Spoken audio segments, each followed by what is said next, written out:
asalaamaaleykum mbokk yi déglu dal leen ak jàmm suba ci fukki fan ak ñaar ci weeru décembre si lañu nar a liñatu fa li nga xam ne moom mooy ca tribunal d'instance hors classe de Dakar lépp lu jublu ci ay mbirum kii di Ousmane Sonko mi nga xam ne dañu ko dindi ci biir liste électorale yi bu suba dinañu xam ndax dañu ko ciy dugalaat am déet wante dafa mel ni ne ki nga xam ne de moom mooy Ndiaga Sylla moom daf ci am ay njàqare moom mi nga xam ne kon moom moo nekk ki jiite cabinet d'expertise électorale xam-xamam màcc ci wàllu nañuy tëralee ay élection moom moo nekkoon ganub émission bi di objection fii ci biir rajo Sud FM moom mi jiite association dialogue citoyen dafa mel ni nag ne am na njàqare ci diir bi nga xam ne nag moom la ñu soxla ci wàllu li nga xam ne moom mooy audience boobu ndaxte su fekkente ne suba la ñu koy tàmbale moom di Ndiaga Sylla daal dinay indi yenn ci ay pàcc yoo xam ne suñu may tuulee dinañu dem ba ci ñaar fukki fan ak ñeent yoo xam ne daal dinañ ci liñatu ay mbirum Ousmane Sonko moom mu gis ne loolu kon day fekk délai bi nga xam ne moom la ñu mayee ngir ñu daal di déposer lépp lu jublu ci wàllu liste de candidature yi dina daal di weesu loolu nag moom moo tax ba moom fu mu nekk nii muy xamle ne lii xew ci wàllu yoon dafa mel ni daal ne am na loo xam ne tamit àndu ci ndaxte dafa mel ni ne dañ ciy sukkandiku ngir di ci faj yenn ci ay mbir yoo xam ne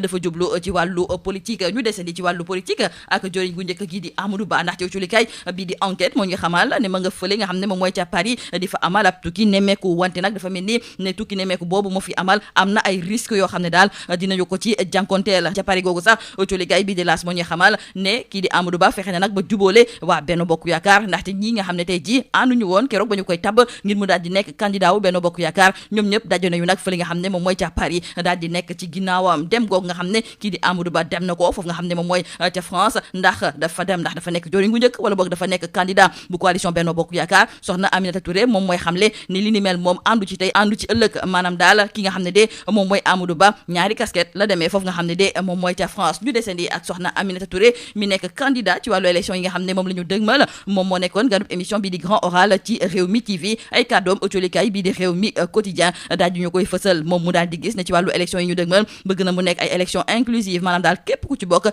ñu daal di lay bàyyi nga daal di ci bokk jukki na jëmale ko ci ay mbirum ki nga xam ne moom mooy Ousmane Sonko maître Moussa Diop moom moo fësal ay kaddu yu mel ni xewe nag teg ko ci ndodd ki nga xam ne de moom mooy Aly Ngouille Ndiaye di ko taqal ne moom dafa am benn contrat minier goo xam ne daf ko jébbal ki nga xam ne de moom mooy Mimran contrat boobu nag mi ngi jublu woon ci ay mbirum jama te fu mu nekk ni dara sennu ci jolikaay bi di l'info di ñëwaat kon ci kaddu yi nga xam ne maître Moussa Diop fësal na ko jëmale ko ci wàll gi ni mel bés bi le jour ne kon ki nga xam ne de moom mooy maître Moussa Diop mi jiite woon Dakar Dem Dikk moom de fu mu nekk ni daal dinay fësal lépp lu jublu ci wàllu exploitation mine de diamant boobu taqal ci ki nga xam ne moom mooy Macky Sall Aly Ngouille Ndiaye ak ki nga xam ne it moom mooy Mimran autolikaay bi di Le Quotidien ne Aly Ngouille Ndiaye moom ma ngay weddi tuuma yooyu nga xam ne kon dañu koo teg ci ndoddam daal di gis ne ki nga xam ne de moom mooy maître Moussa Diop la muy wax noonu yëpp dara nekku ci dëgg moom moomu di maître Moussa Diop sax autolikaay bii di 24 heures moo ñu xamal ne nee na am na ay lettres yuy firndeel yi ni mel te dina ko daal di fësal su fekkente ne daal woo nañu ko nag ci kanamu yoon ci ay mbirum diamant yooyu sax dañ ciy des ndaxte autolikaay bii di Tribune mi ngi ñuy xamal ne du guleet ñu ko fi wax ndaxte kii di Bougane Gueye Dany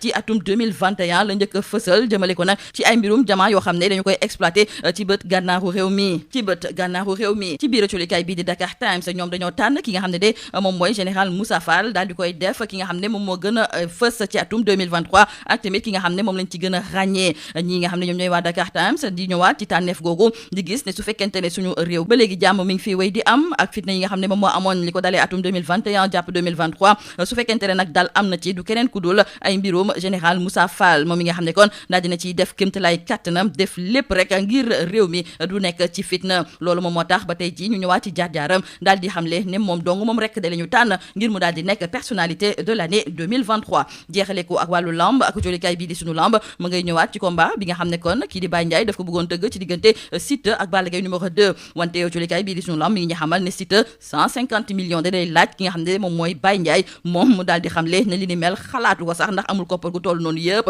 ngir daal di mën a taxawal combat gi ni mel lii moo nekkoon ndox di gat yi li gën a fas ci biir jolikaay yi ñu leen di ñaanal njeexte lu bës ak jom